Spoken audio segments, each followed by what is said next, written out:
자, 그러면 도덕이 더 큰 동기예요? 사회적 비난이나 제재가 더 큰 동기예요? 이렇게 물어볼 수 있죠. 그렇죠? 그런 얘기예요. 도덕이라는 게 그것 자체로 우리한테 지배력을 갖거나 이런 거 아니라는 거예요. 도덕이라는 건 항상 어떤 현실적 조건하고 결부될 때만 힘을 발휘하는 거다.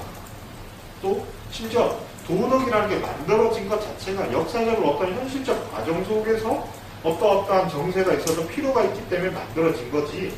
도덕이라는 거는 십계명처럼 신이 준 거야. 그렇죠? 왜 십계명에 대한 얘기가 왜 나왔겠어요? 도덕의 권한을 설명해야 되잖아. 그렇죠?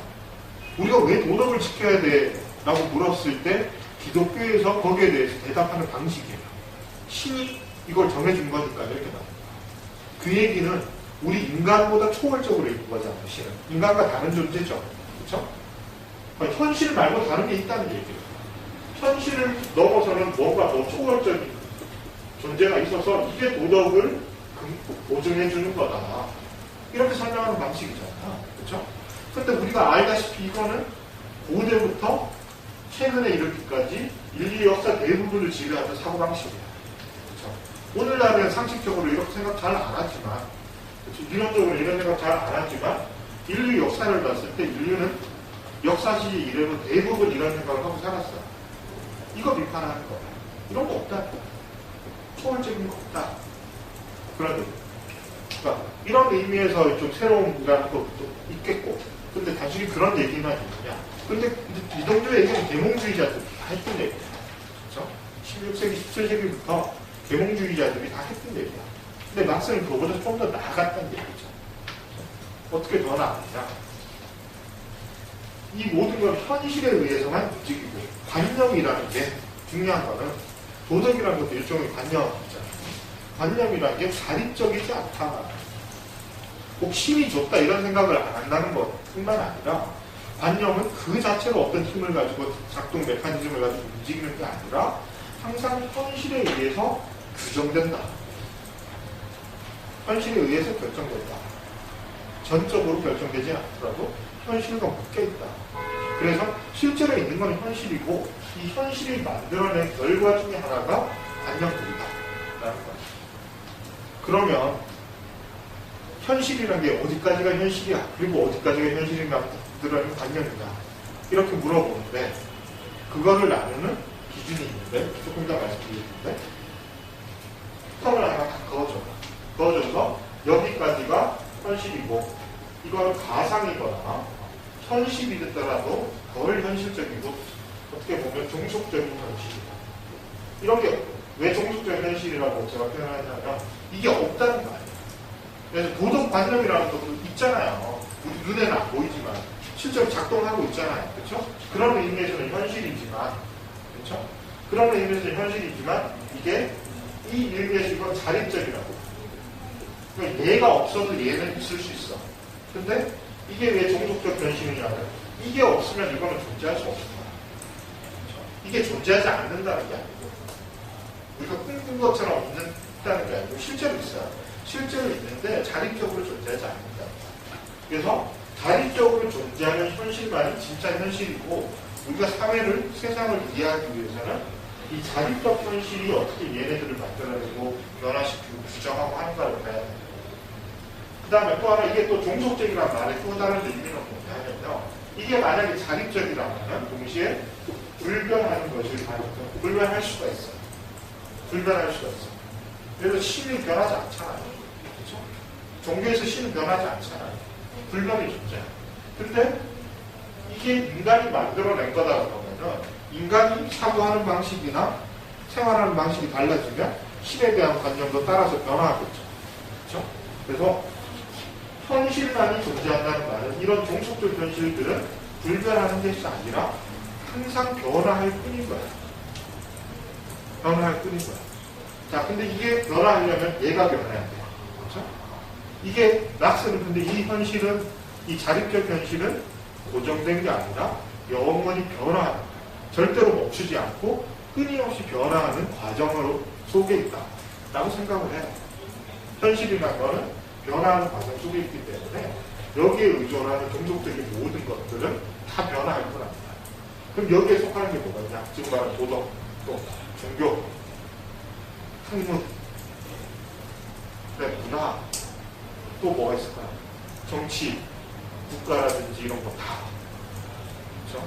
여러분 지금 대한민국이라는 국가 속에 살고 있고 나름대로의 정치 형태를 갖고 있잖아요. 그렇죠? 이 정치 형태는 이런 식의 정치 형태는 다 아시겠지만 역사가 상당히 짧아요. 생긴 지 얼마 안 됐어. 그렇죠? 그럼 우리는 뭐 질서의 가장 근원을 법적으로 뭐에서 찾죠? 헌법에서 찾지만 헌법이라는 질서의 토대도 생겨난 지가 얼마 안 됐어요. 그렇죠? 우리나라는 지금 헌법 몇 년 돼? 제헌절 몇 주년이었죠? 그렇잖아요. 100년도 안 됐잖아요. 그렇죠? 변화하는 거야.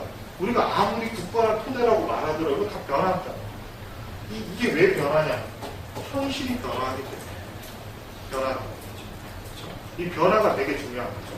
자, 근데 변화한다고 해서 지멋대로 변화하느냐? 그게 아니라 이 변화하는 것도 나름대로의 법칙성을 가지고 변화한다라고 봐요. 근데 이 법칙성이라는 게 뭐냐? 바로 변증권. 그럼 유물론과 변증권이 지금 연결되겠죠.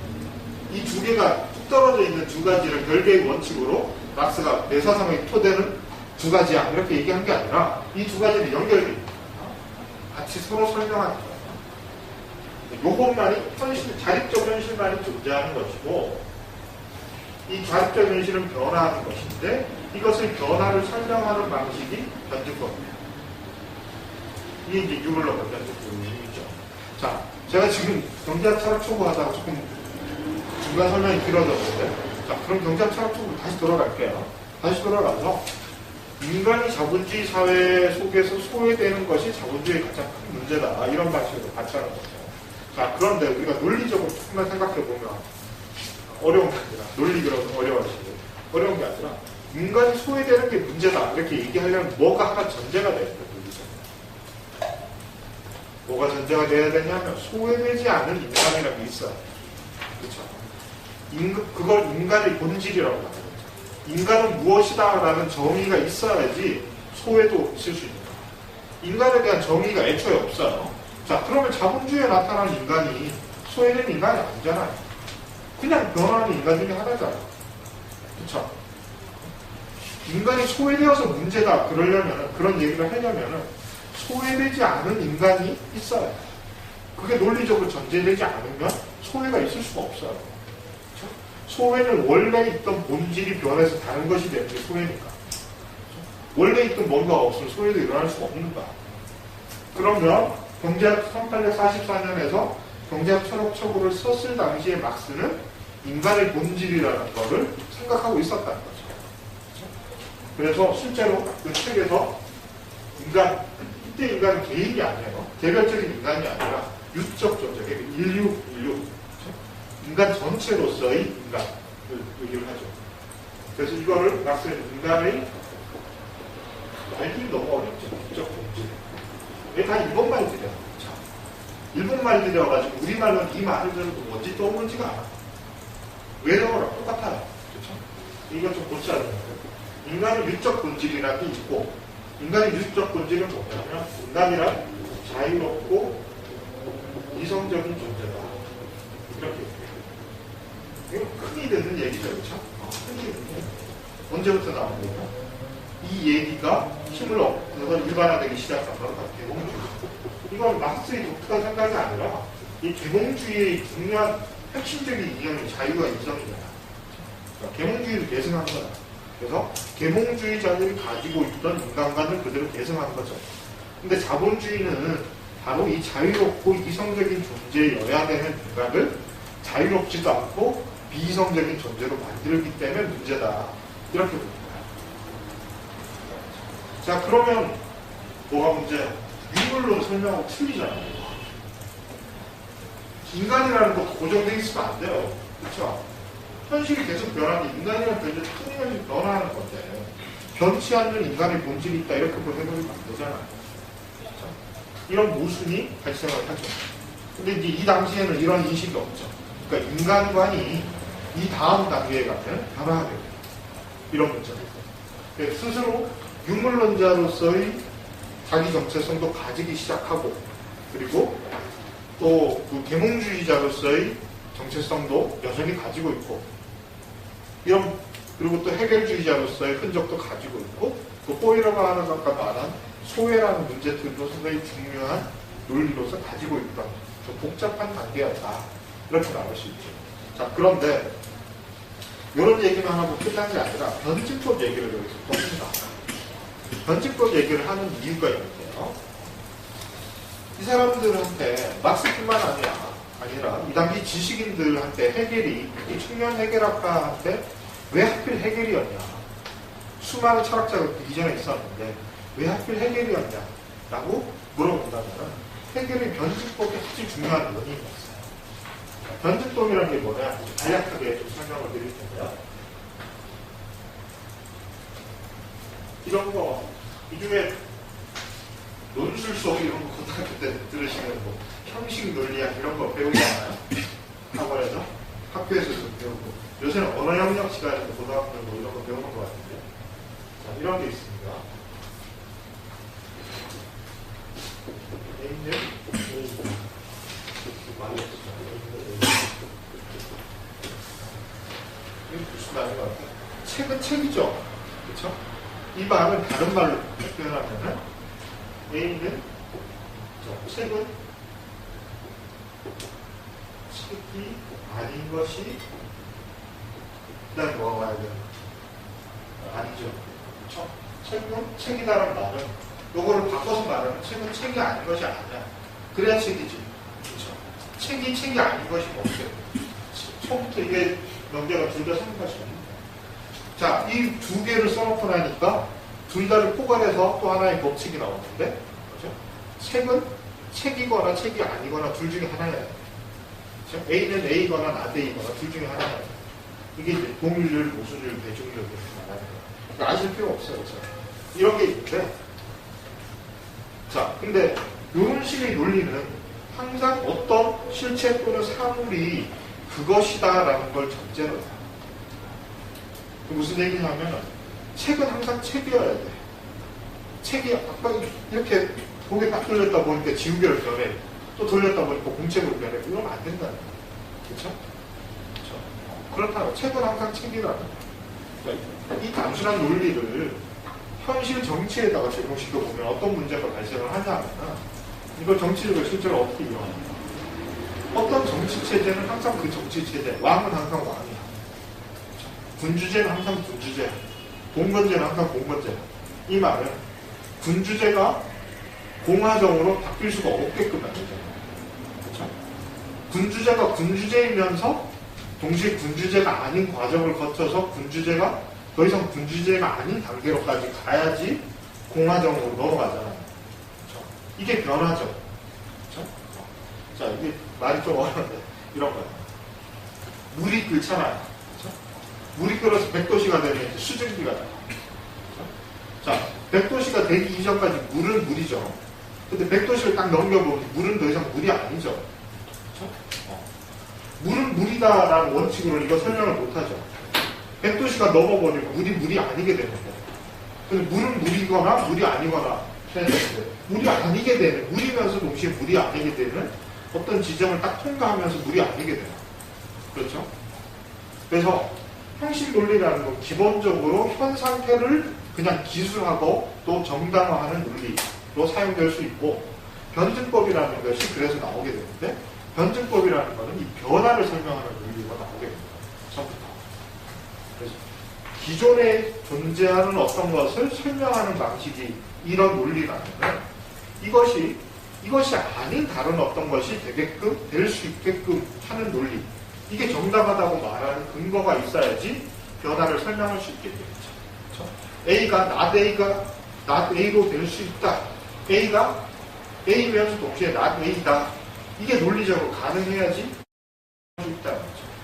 이 사람들이, 이 당시의 사람들이 변증법에 목을 매는 이유가 바로 그거예요. 이런 보수적인 정치체제가, 보수적인 퇴행적인 군주제가 공화제로 바뀔 수 있다는 것을 설명하는 논리로서 변증법을 받아들인 거예요. 그리고 이 변화가 단순한 변화가 아니라 보양의 과정이라고 이 사람들이 생각해요. 해결주의자는. A가 not A가 되는 거죠. 근데 이 과정을 뭐라고 하죠? 나대가 되고 부정이라고 하죠. 변적법 원칙에서 중요한 게 부정입니다. 변증법은 부정성을 얘기하는 거예요. 지금 예를 들어 지금 이명박 정권이 이거 뒤집어야지. 이명박 정권이 아니게 해야지. 이게 나대가 되는 거 아니에요. 그렇죠? 자본주의 사회나 끝장냈으면 좋겠어. 자본주의가 아닌 다른 사회가 됐으면 좋겠어. 그러니까 자본주의가 아닌 다른 사회. 이걸 설명해 주신 논리가 필요하다는 거죠. 자, 그런데 이건 단순하게 부정이 아니야. 그래서 이게 다시 부정되면은 어떻게 될 것 같아? A로 다시 돌아가야 되잖아. 근데 이게 아니라 단순하게 옆으로 행으로 가는 게 아니라 더 위로 고양대에서 원래 얘로 돌아가는 게 아니라 뭐 A-라고 하면 더 발전된 어떤 단계로 나아간다는 거예요. 이런 식으로 역사를 설명을 하는 거예요. 그래서 역사가 어떤 하나의 단계에서 이것에 대한 부정을 거쳐서 더 높은 단계로 가고 이게 다시 부정되면서 더 높은 단계로 가는 것이 무한히 연속되는 거죠. 이게 변칙법의 과정인 거죠. 역사를 이렇게 보고 싶었던 겁니다. 그래서 부정이 두 번 된 거예요. 부정의 부정 이런 말 들어보셨죠? 부정의 부정은 긍정이 되어서 원래는 돌아오는 게 아니라 더 높은 단계로 고양되는 거예요. 이건 이제 철학의 지향 더 높은 단계로 나아가요. 그러니까 어떤 역사적 상황에 대해서 불만이 있다. 이걸 변화시키고자 하는 사람들의 입장에서는 이 논리가 상당히 매력적으로 들리는 거죠. 그렇죠? 그래서 해결을 이런 식으로 해석하는 거예요. 기존의 사회가 아닌 좀 더 발전된 다른 사회로 나아가는 걸 정당화시켜주는 논리고 그렇게 받아들였던 거죠. 실제로 청년기 해결 사상에는 그런 측면이 상당히 강하게 있었던 그래서 이 경제학 철학 초보에는 이 부정의 부정이라는 측면이 상당히 강조가 돼요.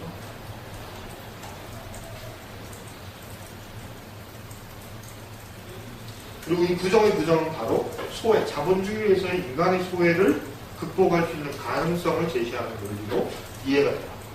그래서 인간이 있고 이 인간이 자본주의라는 역사적 상황 속에서 소외가 돼서 인간이 아닌 어떤 존재가 됐다가 다시 그것이 인간의 본질을 회복하는 과정. 이걸 역사로 보는 거야. 이걸 역사로 보는 거죠. 부정의 부정이라는 게 중요해요. 그래서 이 텍스트는 소외라는 개념과 변증법을 상당히 중요하게 본다. 이게 이제 두드러진 특징입니다. 자, 그런데 아까 인간 개념을 설명드린 것처럼 이때 이 부정의 부정을 통해서 인간이 해방되는, 소외로부터 해방되는 과정은 사실은 누구한테서? 인간의 측면에서만 나타나는 거죠. 이 논리에서 세상이 어떻게 변한다는 얘기는 없죠. 그렇죠? 그렇죠? 인간이 있다, 주체로서의 인간이 있다가 이게 어떤 외적 상황에 의해서 소외되었다가 다시 이걸 극복하고 더 발전한, 더 고양된 인간이 됐다. 이건 다 주체의 측면에서 일어나는 변화입니다. 그렇죠?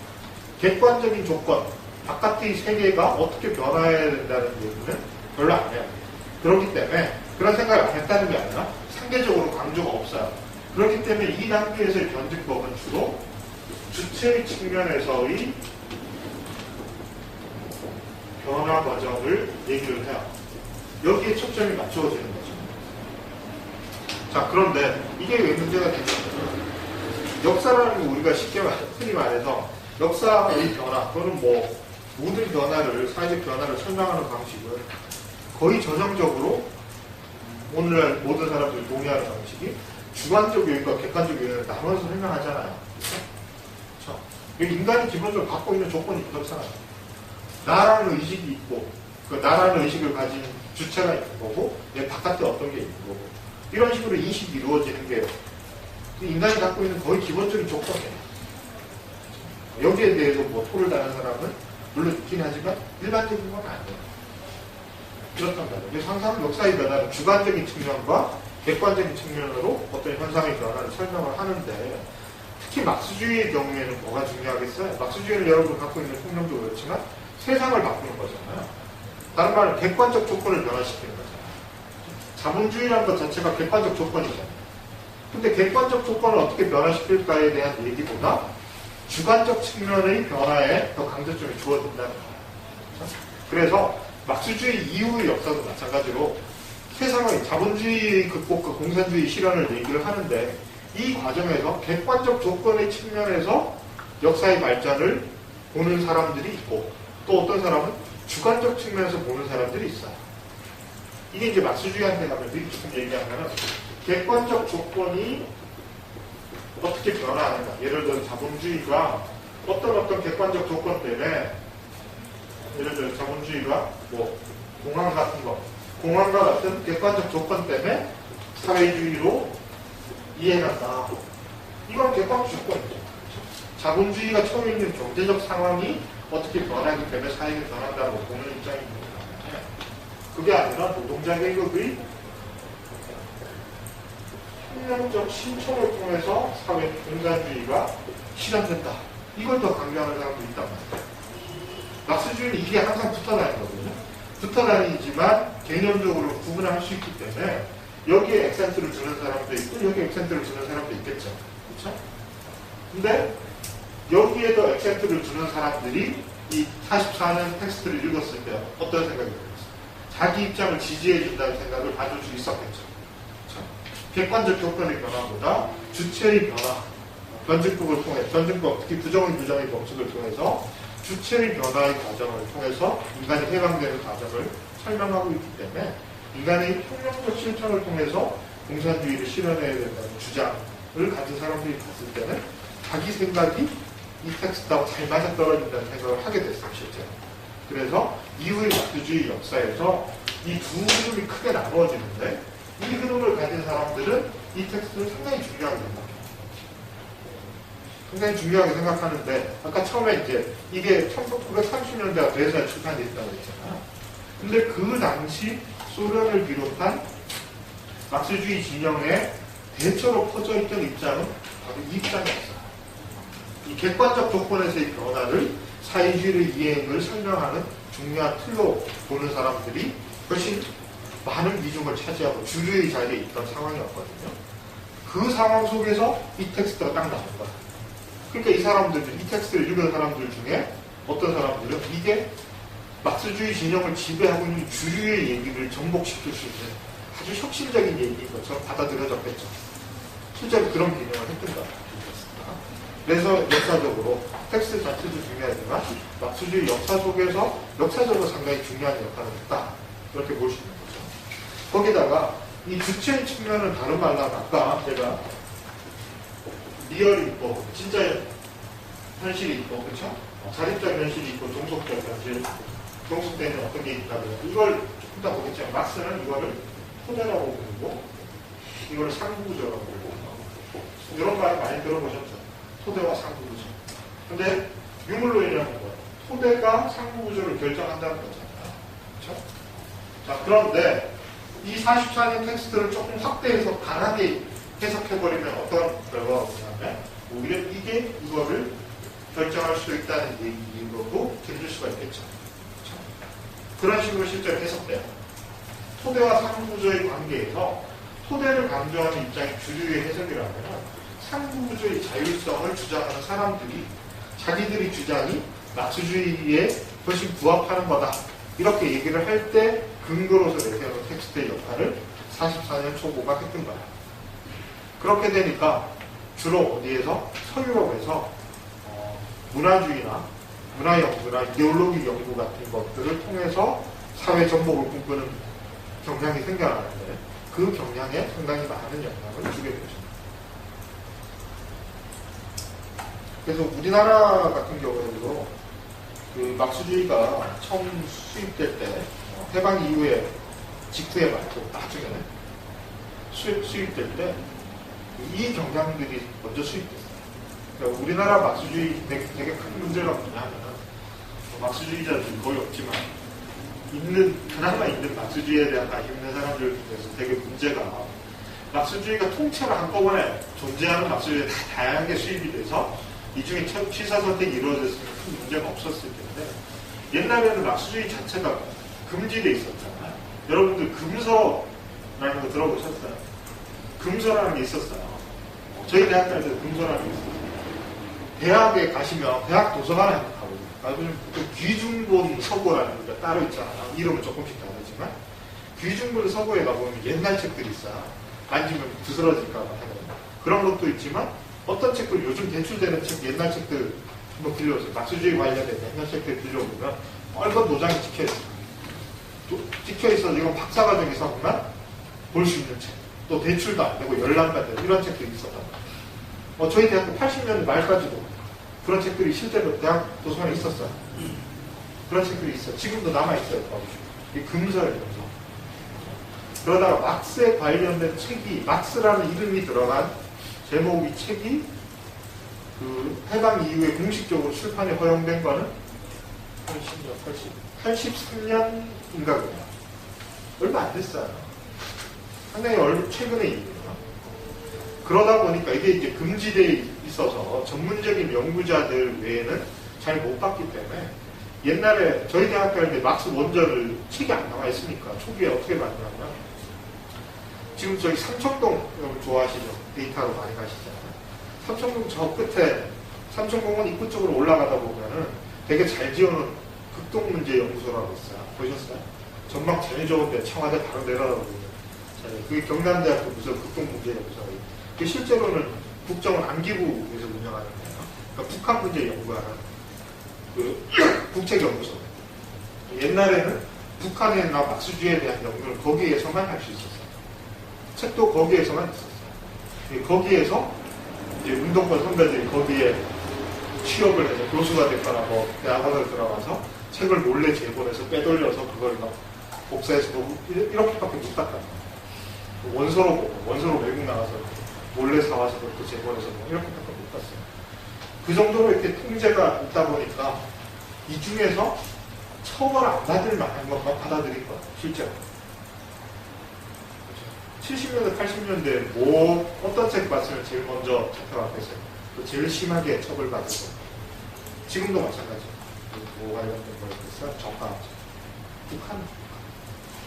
북한 관련된 그걸 무슨 심지어 간첩으로 사형당할 수도 있었어요.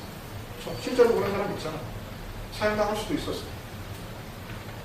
북한에 뭐 좀 우호적인 건 예를 들어 옥중사원 이런 거 쓸 때 선주식 선생님 이런 분들 있잖아요. 간첩 아니었잖아요. 간첩 아니고 17년 살았잖아요. 간첩으로. 그게 비일비재하게 일어나는 일이었기 때문에 꼭 연구를 못하는 거야. 그러니까 상당한 뭐라 그러지 용기를 갖고 있지 않으면 막스주의 특히 북한 관련된 거 못하는 거야. 그 다음에 두 번째는 소련. 그렇죠? 소련이나 동독 같은 동북권 국가들에 관련된 막스주의. 또 거기에서 나온 막스주의. 이거 연구를 잘 못하는 거야. 그나마 허용이 됐던 게 뭐였어요? 서유럽 자본주의 국가들이나 미국에서 허용되어서 연구되는 그러니까 서유럽 체제 내화된 막스주의 이런 것들은 상대적으로 연구할 수가 있었어요. 그래서 70년대 말 80년대에 대학 내에서 막스주의 연구가 거의 최초로 좀 이루어진다. 서강대 정외과인데 거기서 이제 3인주의 하는 교수들이 웨스턴 막시즘이라는 조류를 집중적으로 연구를 하기 시작해요. 그래서 그게 이제 아까 지금 말씀드린 바로 이 1844년 텍스트를 중요한 텍스트로 설정하고 이게 막스주의의 진짜다 라고 보는 입장이에요. 그리고 막스주의 연구에서도 뭐 정치적인 혁명이나 경제적인 국유화나 뭐 경제적인 전복이나 이런 거보다 사회 특히 문화적이고 이데올로기적 측면에 집중해서 사회를 비판적으로 보는 연구들이 허용이 된다는 거죠. 이게 주였기 때문에 지금도 지식인 사회에서 여러분 보시면 좌파 지식인 사회에서 유럽 지향이 되게 강하죠. 거의 대부분 서유럽 얘기를 하죠. 좌파들이. 그렇죠? 좌파들 중에 동독 교과서 읽어보라 그런 사람 본 적 있어요? 없잖아. 그렇죠? 그게 왜 그러냐? 그게 계속 그때부터 이어져. 지금도 마찬가지예요. 지금도 운동하시는 분들은 알겠지만 지금도 북한 관련 운동은 바로 구속되죠. 그렇죠? 북한 관련된 구속돼요. 근데 나는 막스주의자, 공산주의자 그래도 북한만 욕하면 구속 잘 안 시켜요. 거의 안 시켜요. 그래서 얼마 전에 뉴스 보시면 오세철 교수라고 있죠. 오세철 교수 지금 뭐 재판 받잖아요. 이 사람 전두환 때부터 자기 공산주의자라고 했거든요. 아무도 안 잡아라. 이상하지 않아요? 전두환 때인데 뭐 공산주의를 보사하고 뭐 민주화 이런 얘기했다고 헌법 개정 얘기했다고 구속시키고 형 살리고 하던 사람이 공산주의자라고 자처하고 떠드는 사람을 손끝도 안 댈 거야. 이상하지 않아요? 체질 위협이 안 되기 때문에. 그 당연한 거죠. 체질 위협이 안 되니까 놔두는 거예요. 그래서 실제로 한국에서 낙수주의 연구는 이 상당히 제한적 상황에서 이루어지다 보니까 허용된 것만 하게 됐어요. 그리고 또 지식인들이 좀 비열하잖아요. 겁도 많고 비열하잖아요. 누가 돈 준다 그러면 덕축 받아먹고 약간만 겁주면 겁먹고 뭐 꼬리 내리고 그러잖아요. 그렇죠? 지식인들 대체로 그러고 다니잖아요. 99.99%뭐 100% 같은 데서는 아닌 사람을 거의 못 봐서 대체로 그렇죠. 그래서 그런 거예요. 그래서 이런 게 유행하는 거예요. 좌파 담론, 수많은 좌파 담론인데 왜 한국에서는 굳이 그 이데올로기 비판이나 문화 비판을 그렇게 줄을 이루고 거의 다 하잖아요. 진보 담론에 거의 다 하잖아요. 그렇죠? 이상하지 않아요. 너무 이상하지 않아요. 바깥에 조금만 자료 서베이만 해보면은 외국에 심지어 서유럽 좋다 이거 서유럽의 막스주의자들의 연구 동향만 봐도 얼마나 다양한 게 많다는 걸 금세 알 수 있는데 왜 그 중에 그런 것만 보죠? 안전한 거. 그거 하면 정부나 자본가들이 푼돈도 좀 주고 신문의 칼럼 같은 거는 잘난척도 좀 할 수 있고 잡혀갈 일 없고 그러니까 하는 거야. 만약에 이게 진짜 위험한 거라면 안 하죠. 그래서 한국사에서 막스 공부할 때 아주 중요하게 좀 여러분들이 주의해서 해야 될 게 실제로 한국의 좌파들이 많이 한다고 해서 이게 세계적으로도 많이 하는 거고 정말 중요해서 하는 게 아니라는 걸 아셔야 돼요. 균형 감각을 좀 가지죠. 저희 강의는 이런 걸 좀 보정하려는 게 되게 중요한 의도예요.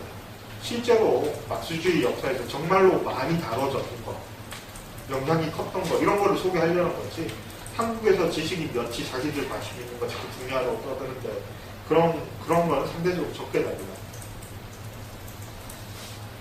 아무튼 뭐 44년 초고가 현재까지도 상당히 중요한 영향을 미치는 텍스트다.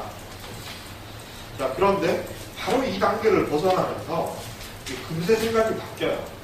조금 뒤에 한 1, 2년 만에 생각이 바뀌는데 45년에서 46년 정도에 정확하게 며칠날 쓰여진지를 모르는 텍스트가 하나 나중에 발견돼요. 나중에 이제 그 막스가 죽고 나선가 하여튼 거의 말년 죽기 직전쯤에 엥겔스가 막스의 원고들을 정리를 하다가 엥겔스가 막스 원고들을 거의 출판을 하거든요. 원고 정리를 하고. 근데 원고 사진 혹시 보신 분 있는지 모르겠는데 정말 악필이에요. 막스가. 너무 악필이어서 다른 사람은 거의 읽어보질 못했어요. 알아보질 못해서 엥겔스만 거의 알아볼 수 있었어요. 정서에서 쓴 게 아니면 흘려 쓴 거 이런 거 자기 책에 노트해놓은 거 이런 거 있잖아요. 이런 거 엥겔스만 거의 볼 수 있었어요. 근데 나이 들니까 나이 든 영감이 눈이 침침하잖아요. 라식 수술이 있는 것도 아니고. 그러니까 사람이 죽을 지경이 됐거든요. 진짜로. 엥겔스가 너무 과로에 시달려요. 그 편집 작업 때문에. 글자를 읽어야 되니까. 그렇죠? 그래서 하루에 뭐 4시간씩 거의, 나중에 거의 눈이 멀 정도가 돼요. 그 정도로 이제 필이고, 이게 힘든 작업인데, 그 무렵에, 그 말년에 그 막스의 원고를 정리하다가 노트 하나를 발견하게 되는데, 그게 이제 그 상황이나 다른 정보를 봤을 때 45년에서 46년 정도에 쓰여졌다라고 거의 확실하게 알 수 있는 텍스트, 짧은 텍스트가 하나 발견합니다. 그게 뭐냐면 포이르바에 관한 태제들이에요. 포이르바에 관한 태제들인데 이게 이제 발견은 나중에 됐지만 그 44년 초고 직후에 쓰여졌다라고 하는 텍스트인데 이 텍스트는 11개의 태제로 이루어져 있는데 우리가 잘 아는 뭐 지금까지의 철학은 세상을 해석만 했는데 앞으로는 세상을 바꿔야 된다. 이런 얘기 있잖아요. 그게 이제 11번째 태제이고. 근데 여기서 우리가 중요하게 다루는 태제는 6번 태제가 있는데 6번 태제가 어떤 얘기를 하고 있냐면요. 인간의 본질은 그 현실에 있어서 사회적 관계들의 양상들이다. 그랬단 말이에요. 제가 이 6번을 중요하게 다루는 이유가 바로 이거예요. 소외를 자본주의의 가장 근본적인 문제로 보려면은 논리적으로 인간의 본질을 전제해야 된다고 했어요. 그렇죠? 그리고 실제로 44년 초고에서는 인간의 율적 본질이라는 걸 전제를 했다고 했어요.